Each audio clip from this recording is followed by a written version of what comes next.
Imagine calling your best friend the morning after surgery. She picks up. She asks how you're feeling. You answer, and there's a pause on the line. Why are you talking like that? You don't know what she means. You're talking the way you always talk, but you're not. You've lived in Texas your entire life. Your family is from Texas. You've never been to the United Kingdom. You've never taken an elocution class, studied British English, or deliberately practiced a single British phrase. And yet, from this moment forward, every word that comes out of your mouth sounds like you were born and raised in London. Your doctors don't know what to do. Your friends don't know how to act. You look in the mirror and you sound like a stranger. This is foreign accent syndrome, and it is far stranger and far more medically real than anything you've been told about it. The first case, Norway, 1941. The first fully documented case of foreign accent syndrome was recorded in 1941, not in a hospital and not in peacetime. Her name was Astrid. She was a Norwegian woman living in Oslo during the Nazi occupation. During a German air raid, shrapnel struck her on the left side of her head.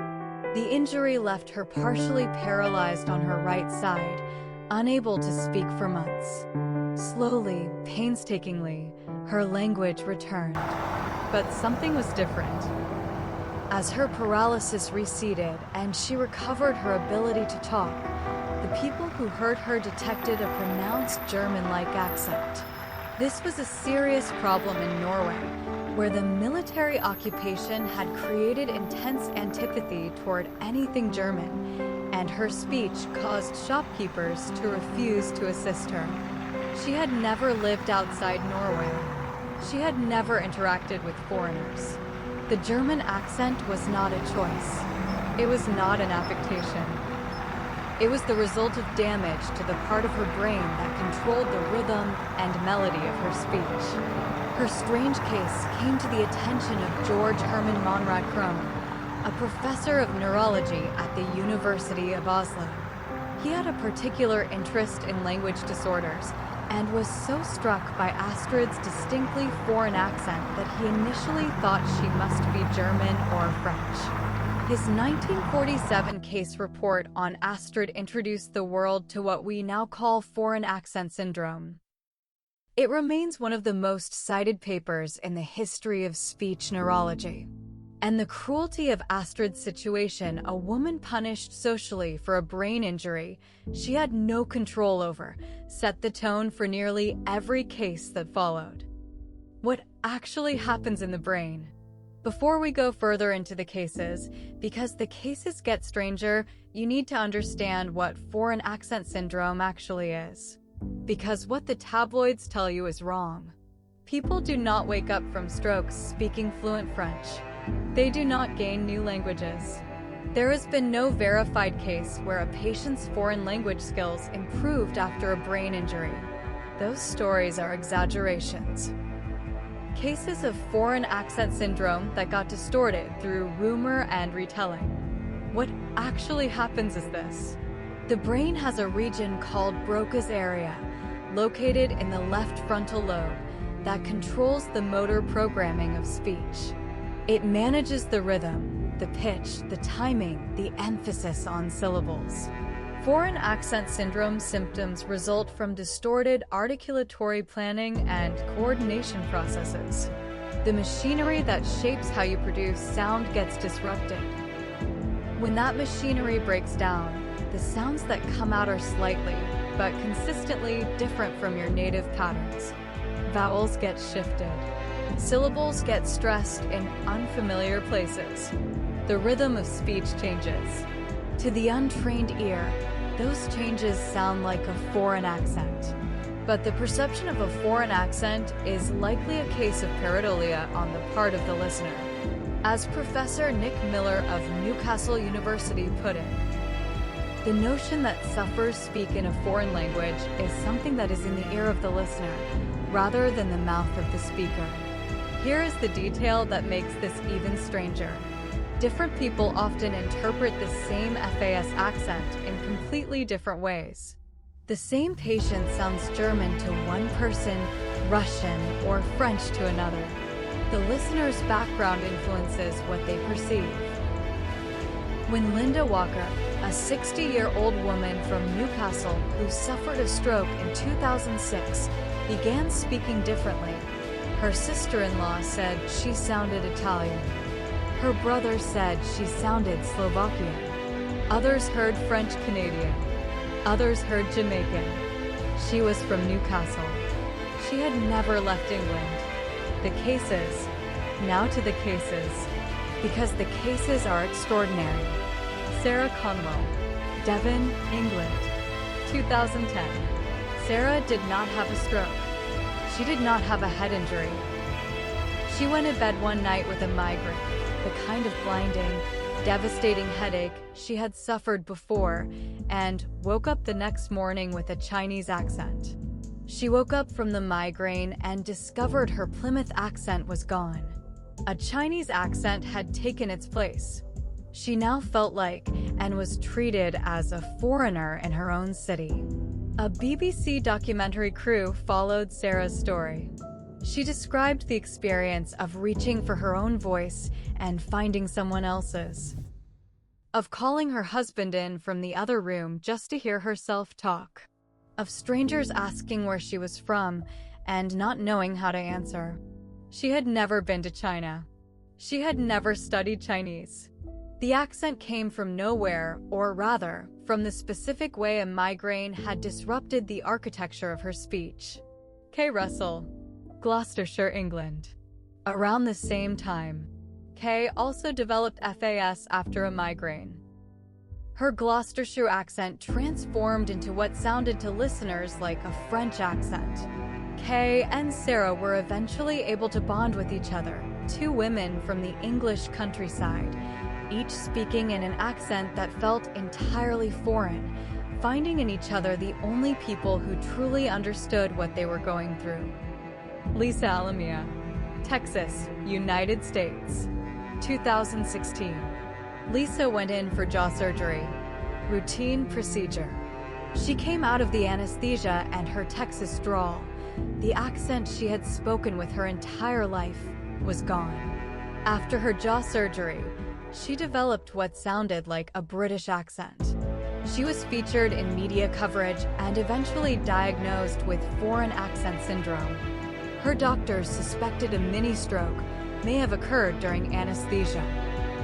She was unable to get confirmatory brain imaging due to insurance complications. The British accent remained. Rather than being devastated, she eventually embraced her new accent and credited it with making her more outgoing. Michelle Myers, Arizona, United States, 2015. Michelle Myers is perhaps the most remarkable documented case in the modern era, not because of what happened once, but because of what happened 3 times. The 45-year-old former beauty queen was diagnosed with foreign accent syndrome, a rare disorder usually associated with neurological damage. Only around 100 cases of the disorder had been documented since 1907, but Myers claimed it had happened to her twice before, when she woke up with Irish and Australian accents, which lasted only a few weeks. Her 3rd episode, the British accent, was still present years later. 3 foreign accents, 3 separate episodes.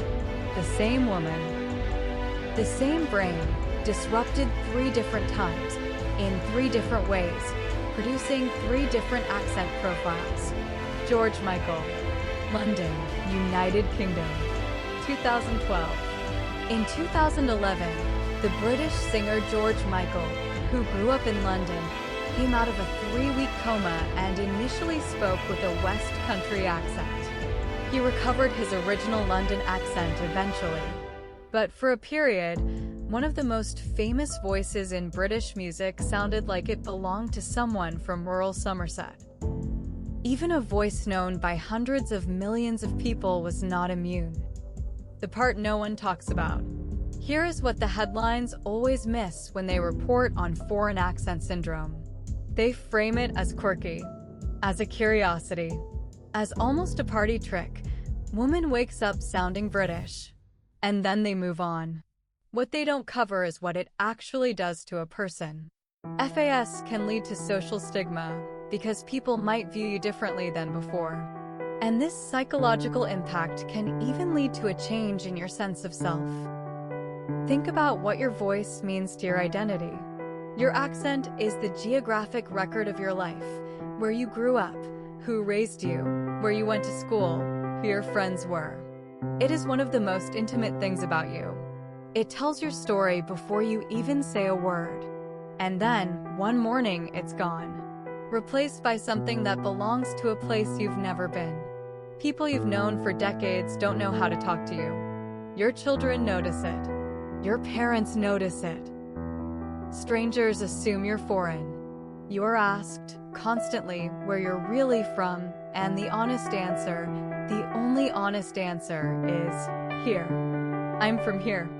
I've always been from here. The neurologist who coined the term for Astrid's condition, Monrad Krohn, gave it the name dysprosody, altered melody of language. In the 1947 paper, he noted that the social consequences for Astrid were in some ways more disabling than the neurological injury itself. Almost 80 years later, that is still true. Foreign accent syndrome is more commonly pronounced in females than in males. In a meta-analysis of 112 patients, 97% were adults and 67% were female. The typical age range is around 25 to 49 years old. And notably, only in 12.5% of cases did patients have any previous exposure to the accent they later seemed to develop. The accent does not come from memory. It does not come from experience. It comes from damage. What science is still trying to understand.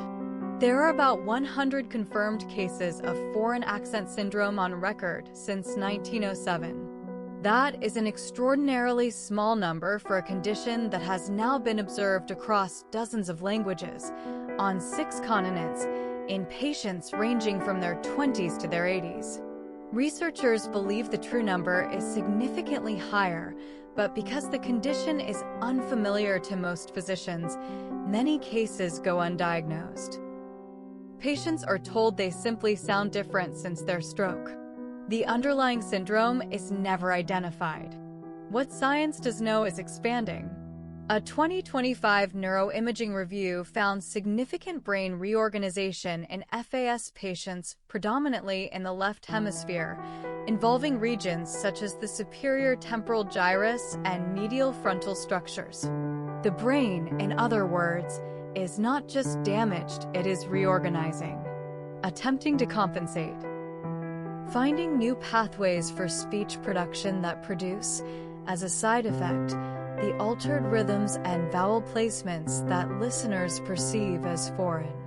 There is also a striking pattern in which accents patients develop.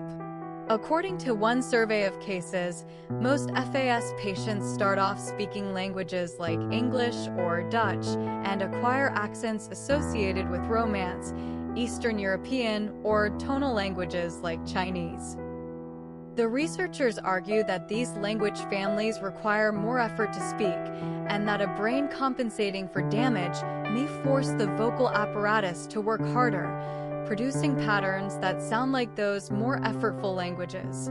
The accent, in other words, may not be random. It may be the brain's attempt at repair, expressed as sound. The close. There is something quietly devastating about foreign accent syndrome that the science does not fully capture. It is this: the person inside the accent does not change. Lisa Alamia still has her Texas memories. Sarah Conwell still knows every street in Plymouth. Astrid, in occupied Oslo, still knew exactly who she was even as the shopkeepers turned her away, unable to hear past the sound of her voice to the Norwegian woman standing in front of them. The voice is not the person. But in a world that judges the sound before it hears the words, for these patients, every conversation begins with the burden of proof. I'm from here. I promise. I've always been from here. Foreign accent syndrome is one of those conditions that sounds impossible until you understand the science, and then sounds heartbreaking. If this series is something you want more of, subscribe. There are more cases coming that are just as strange and just as real. Drop a comment. Which case surprised you the most? I read every single one.